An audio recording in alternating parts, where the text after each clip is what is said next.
Friends, today we are making a very yummy pizzalicious cheesy uttapam. So in order to prepare this uttapam, I have prepared this batter. Now let me tell you how did I prepare this batter. I took 3 bowls of rice, 1 bowl of urad dal, 2 spoons of chana dal and half a spoon of methi seeds. I soaked them overnight and grinded them in the morning.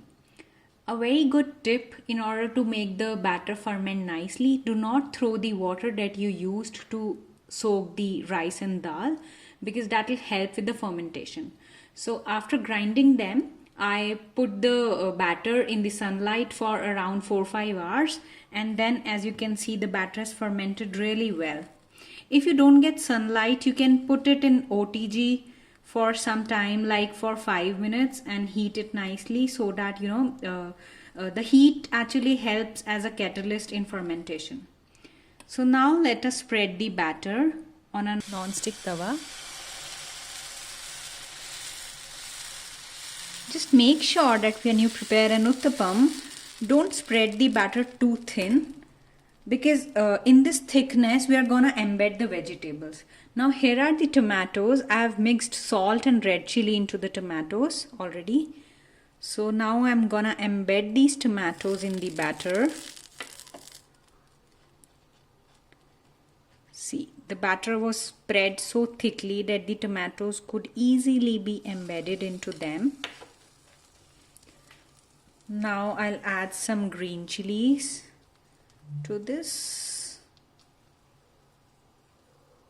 If you want a spicy uttapam, then you can add more green chilies. If you like a bland taste, then you can skip them or just add a little bit of them. Now I am gonna crush some black peppers onto the uttapam.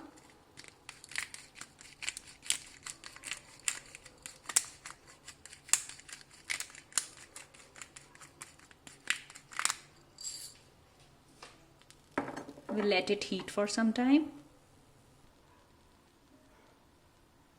Now before turning it, just add a little bit of oil on the top of uttapam and turn it. Just press it nicely so that the vegetables get even more embedded. Now let's turn this around. The tomatoes have been cooked nicely. Now let's add cheese to it.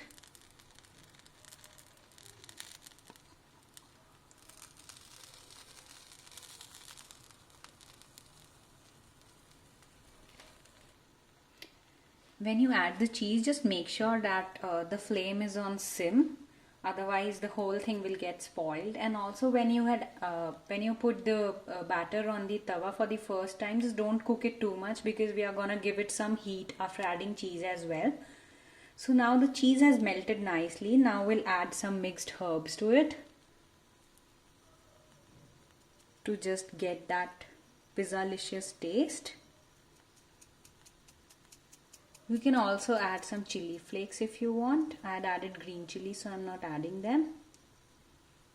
And our pizzalicious cheesy uttapam is ready to serve.